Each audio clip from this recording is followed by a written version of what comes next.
আসসালামু আলাইকুম। আজ চলে এসেছি আমার অনেক পছন্দের জায়গা, যেই জায়গাটিকে বলা হয় চায়ের রানী।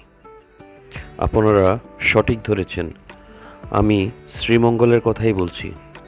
শ্রীমঙ্গল বাংলাদেশের এমন একটা জায়গা, যেই জায়গাতে শুধু সবুজ আর সবুজ। যেদিকে তাকাই শুধু সবুজের সমারোহ, সব জায়গায় শুধু চায়ের বাগান। তাই চলে আসলাম চায়ের বাগান দেখতে।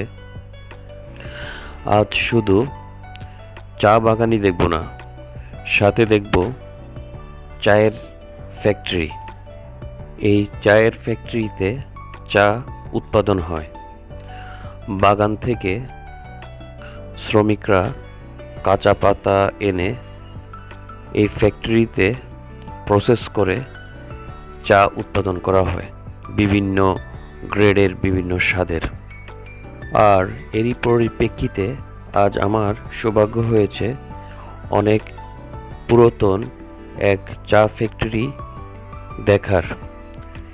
আজ আমি এমন একটা চা ফ্যাক্টরিতে এসেছি, যে ফ্যাক্টরিটা স্থাপিত হয়েছে 1890 সালে। এই ফ্যাক্টরির নাম মাঝদিহি টি ফ্যাক্টরি। এর পরিবেশ অসাধারণ, দেখতেও চমৎকার।